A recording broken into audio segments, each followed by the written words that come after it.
بلوچ معاشرے میں خواتین مردوں کے شانہ بشانہ کام کرتی ہیں، مگر گھر کی چار دیواری کو اپنے لیے عافیت اور عزت کا مقام سمجھتی ہیں، اور جب ان پر کوئی مشکل یا مصیبت آن پڑتی ہے تو یہ گل بی بی اور ماہرنگ کا روپ دھار لیتی ہیں۔ ماہرنگ 1993 میں کلات کی تحصیل منگوچر میں عبدالغفار لانگو کے ہاں پیدا ہوئی۔ انہوں نے کوئٹہ میں تعلیم حاصل کی۔ 2006 میں ماہرنگ کے والد عبدالغفار لانگو کو جبری گمشدہ کیا گیا، جس کے بعد ماہرنگ نے باقاعدہ طور پر جبری گمشدگیوں کے خلاف ہونے والی احتجاجوں میں حصہ لینا شروع کیا۔ گو کہ اس وقت ان کی عمر صرف 13 سال تھی، لیکن وہ کڑی رہی اور اس ظلم کے خلاف آواز بلند کرتی رہی۔ اس دوران انہیں کئی مشکلات کا سامنا کرنا پڑا، یہاں تک کہ انہیں جیل بھی جانا پڑا۔ کئی ماہ کی جدوجہد کے بعد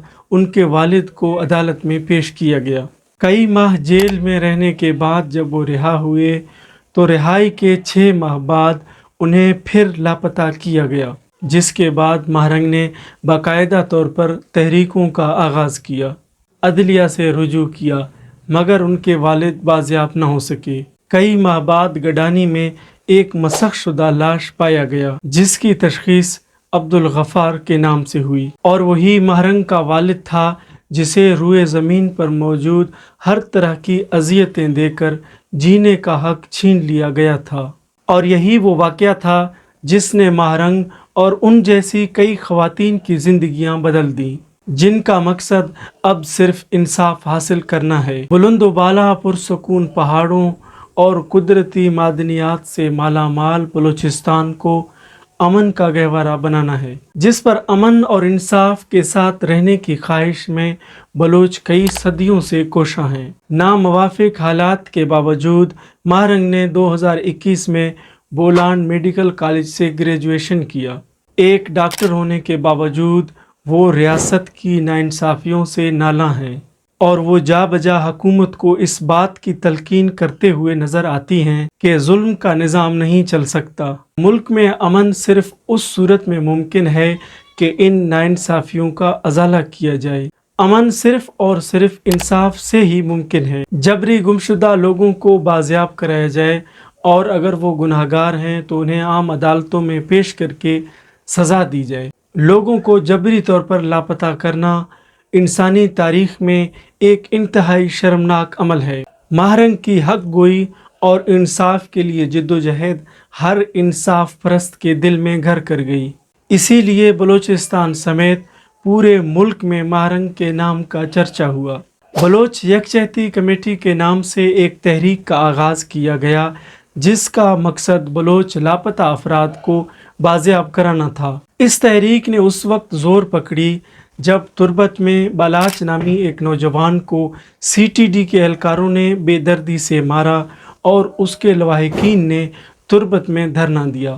اس واقعے کے بعد تربت سمیت مکران اور پھر بلوچستان بھر میں یہ تحریک پھیل گئی۔ بالاچ کے لواحقین نے جب بالاچ کو تربت میں دفن کر دیا تو بلوچ یکجہتی کمیٹی نے کوئٹہ سے اسلام آباد تک مارچ کیا۔ ہر شہر جہاں جہاں سے یہ قافلہ گزرا، لوگوں نے ان کا استقبال کیا۔ بلوچستان کے ضلع کولو میں بھی اس قافلے کا شاندار استقبال کیا گیا، اور لوگوں نے یہ ثابت کیا کہ وہ ظلم کے خلاف اور مظلوم کے ساتھ ہیں۔ اسی طرح ہر شہر میں لوگوں نے اس قافلے کا انتہائی احترام کے ساتھ استقبال کیا، لیکن جب یہ قافلہ اسلام آباد پہنچی تو اس قافلے کو شہر میں داخل ہونے سے روک دیا گیا۔ ان کے لیے ہر طرح کی رکاوٹیں کھڑی کی گئیں، اور دسمبر کی سخت سردیوں میں ان پر واٹر کینن سے پانی پھینکا گیا، جس سے قافلے میں موجود بچے اور بوڑھے سردی سے کانپتے رہے۔ بڑی مشکلوں سے انہیں اسلام آباد میں داخلے کی اجازت ملی۔ 20 دسمبر 2023 کو بلوچ یکجہتی کمیٹی نے اسلام آباد پریس کلب کے سامنے اپنی احتجاجی کیمپ لگائی۔ اس دھرنے کے دوران بھی شرکاء کو کئی طرح سے پریشان کیا جاتا رہا۔ یہ احتجاجی دھرنا 1 ماہ 3 دن تک مسلسل جاری رہا۔ کئی مشہور لوگوں اور صحافیوں نے بلوچ یکجہتی کمیٹی کے ساتھ اظہار یکجہتی کیا، مگر حکومت کی طرف سے ان کے مطالبات کو تسلیم نہیں کیا گیا۔ اس طرح 23 جنوری 2024 کو اس دھرنے کو ختم کر دیا گیا، جس کے اختتام پر مہرنگ بلوچ کا کہنا تھا کہ ہماری سب سے بڑی کامیابی یہ تھی کہ ہم پوری دنیا کو یہ بتانے میں کامیاب ہو گئے کہ ریاست بلوچوں کے ساتھ کس طرح ظلم کر رہی ہے۔ بلوچ یکجہتی کمیٹی کی کوئٹہ واپسی پر پرتپاک استقبال کیا گیا۔ یہاں مہرنگ کے سر پر بلوچی پگڑی رکھی گئی، اور یہ واقعہ بلوچوں کی تاریخ میں پہلی بار پیش آیا کہ کسی عورت کے سر پر پگڑی رکھی گئی۔ عام طور پر بلوچ اپنے سرداروں کے سر پر پگڑی رکھتے ہیں۔ مہرنگ بلوچستان میں اس قدر مقبول ہوئی کہ لوگ جا بجا ان کی تصویریں لگا رہے ہیں، اور مہرنگ کا سیاہ چادر ہر مرد و خواتین نے اوڑھنا شروع کر دیا۔ مہرنگ کا بلوچستان میں انصاف کی جانب کھٹن سفر تاحال جاری ہے۔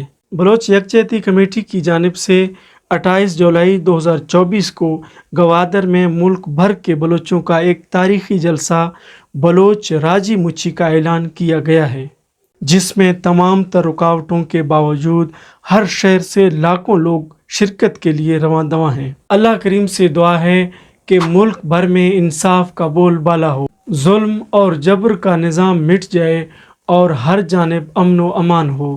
ملتے ہیں کسی اور ویڈیو میں۔ اپنا اور اپنے پیاروں کا خیال رکھیے۔ اللہ حافظ۔